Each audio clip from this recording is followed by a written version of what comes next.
September 17, 1944, 14:35 hours. A farm lane near Eindhoven, Netherlands. Oberfeldwebel Ernst Kohn commanded the lead Panzer IV in a column pushing through narrow Dutch countryside, watching for British anti-tank positions that always materialized when German armor tried to move through contested ground. His gunners spotted something in a farmyard 200 meters ahead. Low profile, no turret. A large gun mounted on what looked like an obsolete Valentine chassis, pointed completely away from them, facing the wrong direction as if the crew had abandoned it or positioned it backwards by mistake. Kohn studied it through his optics, assuming it was a knocked-out wreck. The vehicle suddenly fired.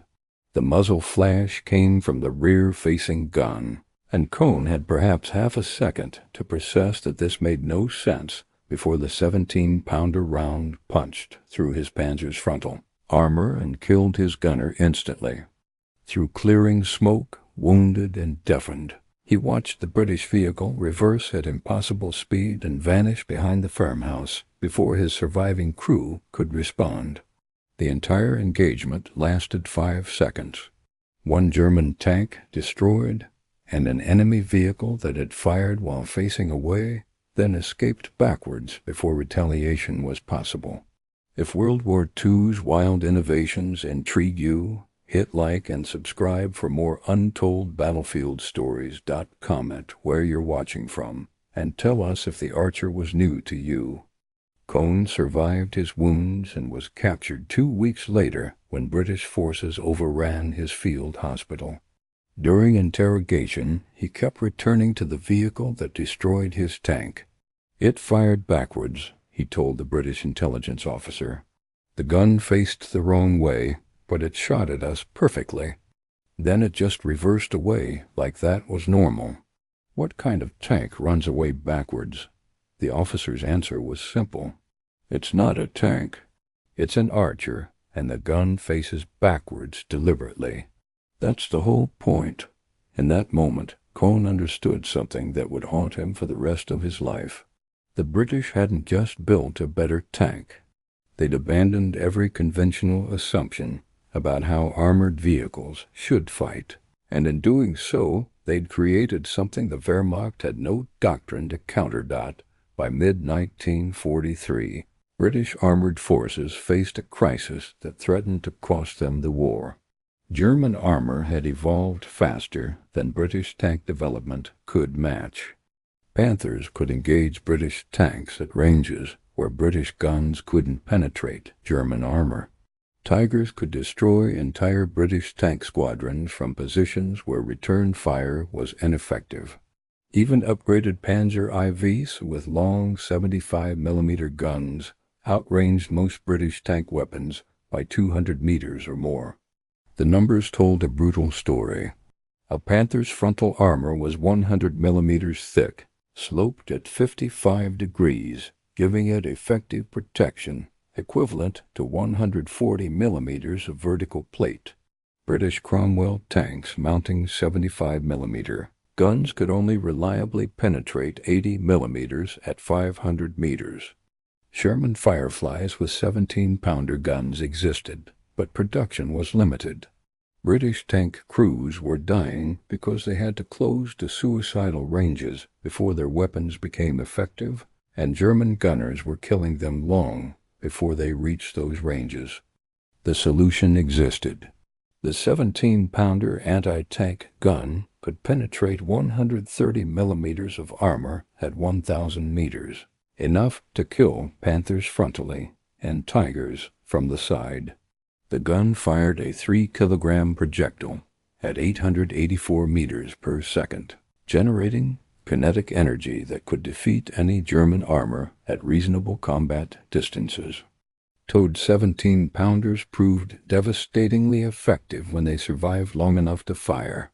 But towed guns required time to deploy, couldn't reposition quickly, and were vulnerable to artillery and tank fire once they revealed their positions.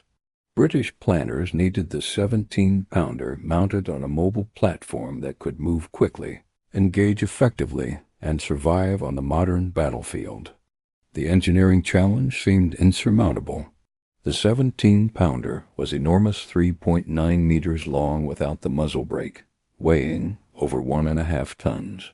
It generated tremendous recoil that required substantial mounting structure to absorb without damaging the vehicle. Mounting it in a turret was ideal, but that required designing an entirely new turret, large enough to house the gun, strong enough to handle its recoil, and balanced enough to traverse smoothly. Development work that would take 2 to 3 years. Britain didn't have 2 years. British tankers were dying now, and German armor was growing stronger every month. Lieutenant Colonel George Withridge, working with the Department of Tank Design, proposed something that seemed absurd when he first sketched it. Don't mount the gun in a turret. Don't point it forward. Mount it fixed on a reliable chassis, point it backwards, and fight the vehicle in reverse. The concept violated every principle of armored warfare, contradicted every doctrine about how fighting vehicles should be configured, and looked like a desperate joke when Withridge first presented it. But when engineers analyzed the concept seriously, testing it against tactical requirements and engineering constraints, the advantages became undeniable. The backwards gun that everyone initially mocked was actually brilliant. The Valentine tank chassis provided the platform. By 1943 standards, the Valentine was obsolete as a combat tank, too lightly armored at 60 millimeters maximum, too slow at 15 miles per hour road speed, mounting a gun too weak for anti-tank work. But the chassis was mechanically sound, reliable under difficult conditions, and readily available from existing production lines that had built over 8,000 Valentines since 1940. British engineers removed the turret completely, built an open-topped fighting compartment on the hull, and mounted the 17-pounder facing rearward with the breech accessible to the crew.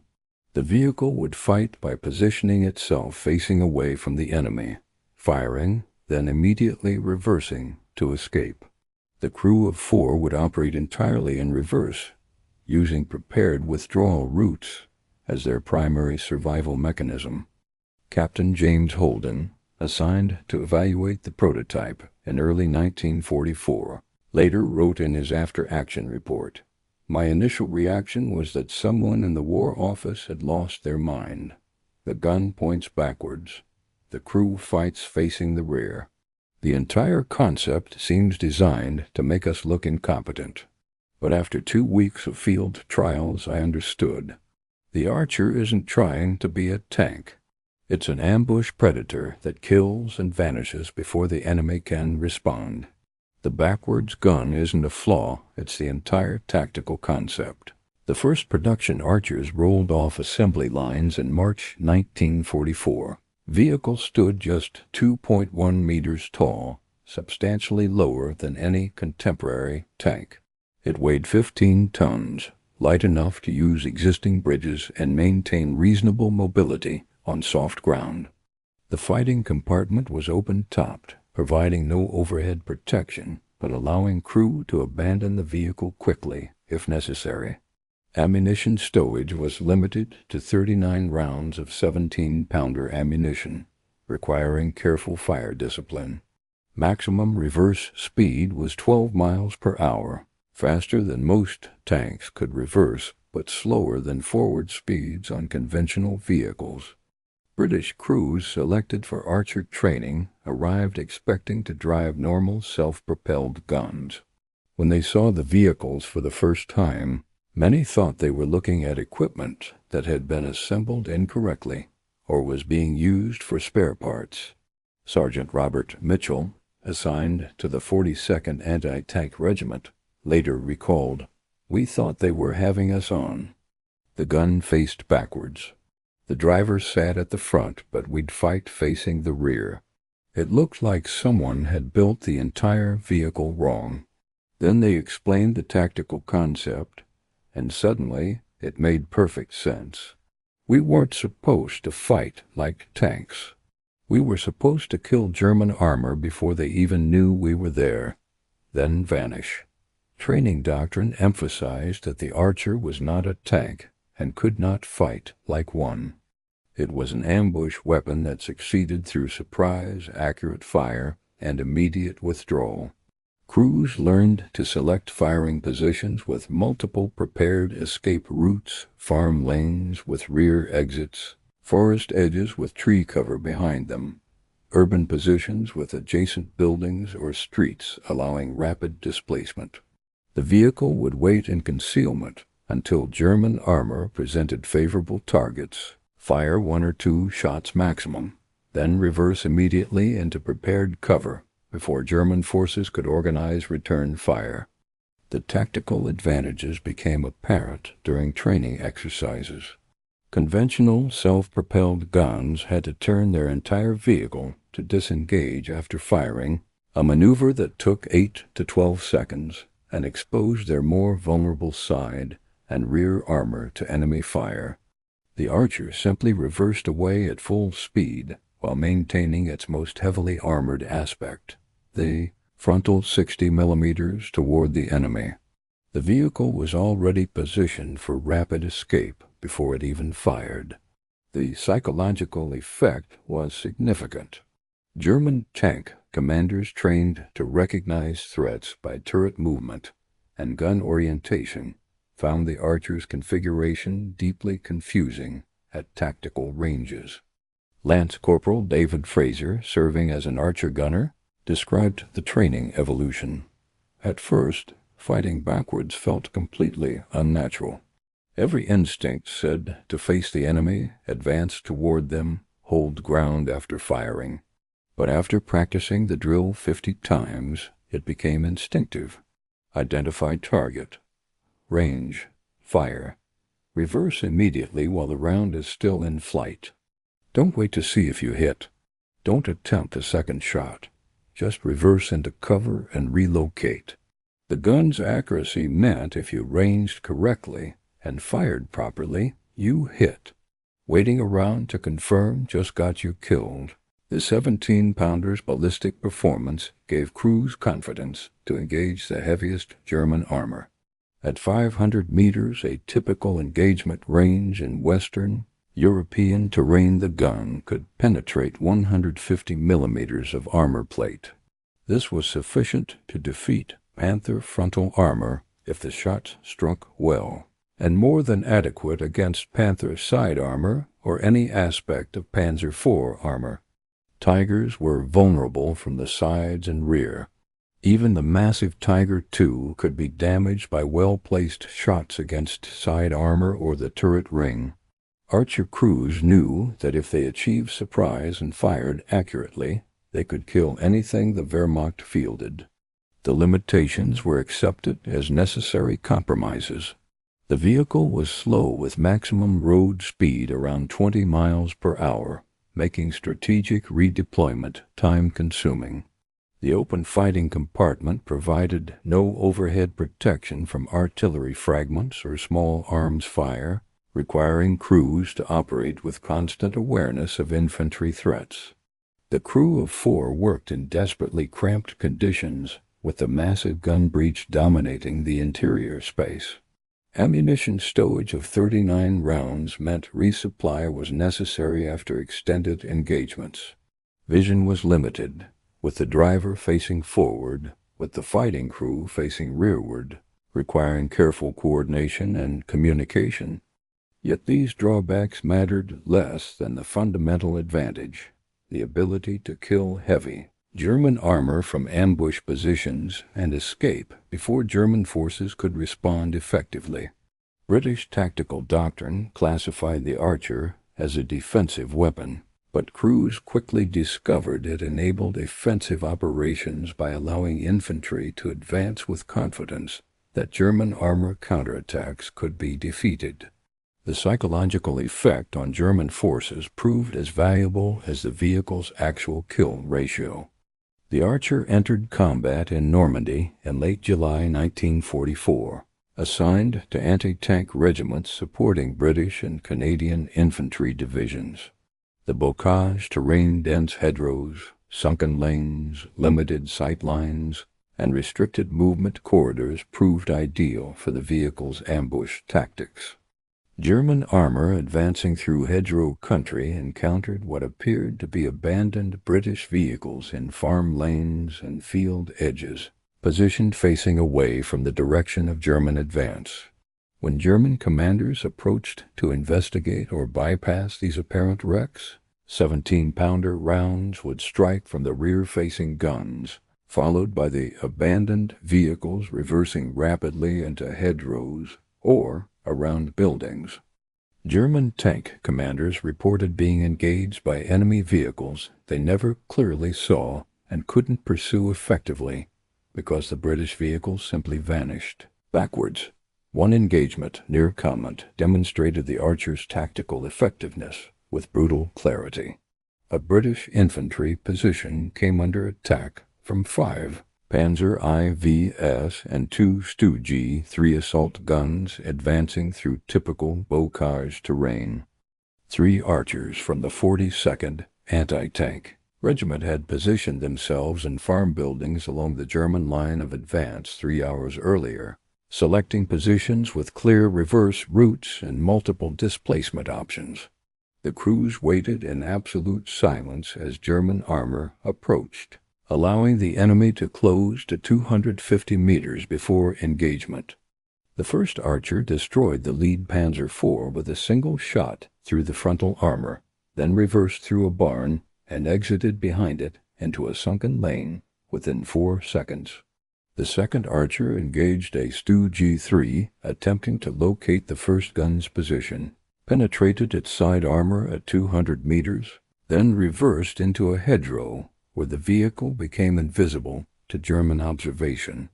The third Archer held fire, waiting until German infantry began to advance in support of the surviving armor, then fired on a Panzer IV command vehicle and withdrew down a farm track. The entire engagement lasted less than 3 minutes. 3 German armored vehicles destroyed, no British casualties, and German forces withdrew believing they'd encountered a substantial prepared anti-tank position rather than 3 vehicles that had since relocated to entirely different positions.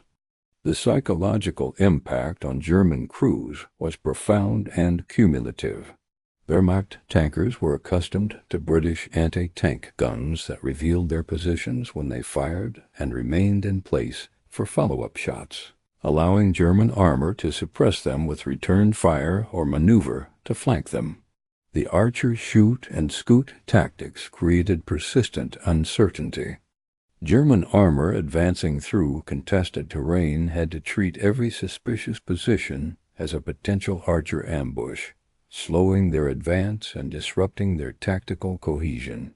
The fear of being engaged by an invisible enemy that could kill and disappear within seconds affected German operational tempo measurably. After-action reports from Normandy consistently praised Archer performance despite the vehicle's unconventional configuration. Major Thomas Brennan, commanding the 91st Anti-Tank Regiment, noted in his August 1944 report, "The Archer allows us to engage German armor on favorable terms regardless of terrain constraints. Crews positioned vehicles in locations where conventional self-propelled guns couldn't operate effectively inside buildings, in narrow lanes behind obstacles with no forward exit. The rapid displacement after firing means we rarely take counter-battery fire." German forces seem genuinely confused by the vehicle's behavior, which provides tactical advantage beyond the gun's inherent capability. The fighting in Dutch towns during Operation Market Garden in September 1944 created ideal conditions for Archer employment. Urban terrain provided abundant cover, multiple withdrawal routes, and restricted fields of view that limited German ability to acquire and engage British positions at range. Archer crews exploited these conditions with devastating effectiveness. The tactical pattern repeated across numerous engagements, Archers would position inside buildings, in alleys, or behind urban obstacles with clear reverse routes into adjacent structures or streets. German armor attempting to advance through urban areas would be engaged from unexpected angles, through windows, from around corners, down streets the Germans thought were secured. The 17-pounder rounds would strike German armor at close ranges where even heavy armor was vulnerable, followed immediately by the archer reversing out of line of sight before German infantry or supporting armor could coordinate a response. One engagement in Eindhoven became legendary among British anti-tank crews. An archer from the 42nd Anti-Tank Regiment positioned inside a destroyed warehouse, facing its gun through a large door opening toward the street behind the building. When a Panther advanced down the street on the opposite side of the warehouse, the archer crew simply reversed out the back of the warehouse, crossed the rear street, and fired through an alley at the Panther's side armor from 70 meters distance. The penetrating hit disabled the Panther's transmission and wounded the crew, and the archer continued reversing down the alley and escaped before German infantry could organize a response. The entire maneuver took less than 30 seconds. The Panther crew, captured later that day, could not explain how a British vehicle had appeared behind them, fired, and vanished. The close-range urban fighting revealed another archer advantage designers hadn't anticipated. In city streets where ranges collapsed to 100 meters or less, German armor's superior long-range gunnery became irrelevant. The 17-pounder could penetrate any German armor at close range, and the archer's ability to fire and vanish created conditions where British tank destroyers held distinct advantage. German tanks had to treat every corner, every alley, every damaged building as a potential archer position, paralyzing their mobility and making them vulnerable to exactly the ambush tactics the archer was designed to execute. German tactics adapted gradually. Wehrmacht forces deployed infantry screens ahead of armor, attempting to spot archer positions before tanks entered engagement range. They increased artillery and mortar fire against suspected anti-tank positions. They adjusted advance routes to avoid obvious ambush locations, preferring longer circuitous routes over direct approaches. Yet these adaptations slowed German movement considerably and consumed resources that might otherwise have been used offensively. The archer forced German forces to fight differently, which was success in itself, regardless of actual vehicles destroyed. By late 1944, archers had participated in dozens of engagements across France, Belgium, and the Netherlands. Official kill claims totaled over 600 German armored vehicles, though shoot and scoot tactics made precise accounting difficult. The important metric wasn't kill counts, it was operational effect. German forces never developed adequate counters because the concept contradicted Wehrmacht doctrine completely. German armored warfare emphasized aggressive action and decisive engagement. The archers' hit-and-run approach frustrated these preferences entirely. German armor couldn't pursue effectively because British vehicles' reverse speed and prepared escape routes meant pursuit led into potential secondary ambushes. The cumulative effect was German armor becoming cautious, slowing advances and reducing operational tempo, exactly what British planners hoped to achieve.